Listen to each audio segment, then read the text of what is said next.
ہے کہ دین میں قرآن و حدیث اصل ہیں، ان کی تشریحات جو علماء امت سے منقول ہیں وہ اصل ہیں، چھوٹا اور بڑا کوئی بھی آدمی اصل نہیں ہے، کوئی شخصیت اصل نہیں ہے۔ میں غلطی کروں یا میرے بڑوں سے بھی کوئی غلطی ہو، وہ غلط کہا جائے گا، اس کو جس سے غلطی ہوگی اس کو غلط کہا جائے گا، اس کی غلطی کو غلط کہا جائے گا۔ تو دارالعلوم دیوبند نے کچھ چیزوں کی نشاندہی کی، وہ ایک نیا مسئلہ پیدا ہوا،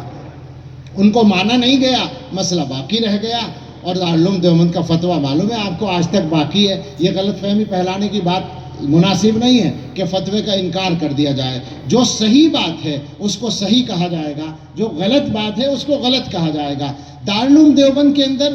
جماعت کے کام پر اس وقت سے پابندی لگائی گئی، نہ ان کا کام نہ ان کا کام، اس کا فتوے سے تعلق نہیں ہے، اس کا جھگڑے سے تعلق ہے، اس کا انتظامی مسئلے سے تعلق ہے کہ جب دونوں گروپ کام کریں گے طلبہ میں تو لڑائی ہونے کا اندیشہ ہوگا، اس انتظامی مصلحت کے تحت اس کو بند کیا گیا، ابھی تک ہے نا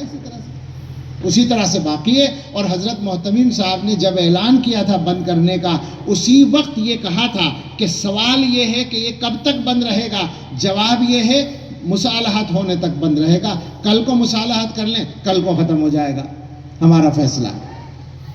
تو دو باتیں الگ الگ ہیں، کام وہاں پر دونوں فریق کا بند کیا گیا انتظامی مصلحت سے، لیکن جہاں تک فتوے کی بات ہے واضح بات ہے کہ وہ فتویٰ اپنی جگہ باقی ہے، اور فتویٰ کسی کی ذات کے خلاف نہیں ہے، کسی سے ذاتی لڑائی نہیں ہے،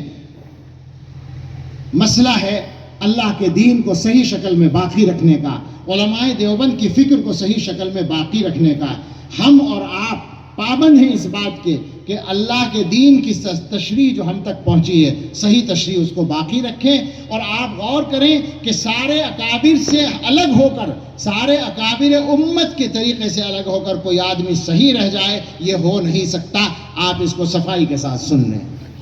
اور اس کے بعد میں ایک بات اور کہوں گا، اگر جب تک آپ کی سمجھ میں بات نہ آئے، بات سمجھ میں آ جائے تو بہت اچھا، غلطی سمجھ میں آ جائے تو بہت اچھا، لیکن جب تک نہ آئے تو آپ اپنے اپنے طریقے سے کام کر رہے ہیں، کر لیں، کوئی پابندی تو نہیں لگاتا۔ لیکن آپ یہ چاہیں کہ دنیا میں سارا کام آپ ہی کے طریقے پر ہو، یہ آپ کی غلط بات ہوگی۔ لہٰذا اس کی وجہ سے اگر مسجدوں میں جھگڑا ہوتا ہے،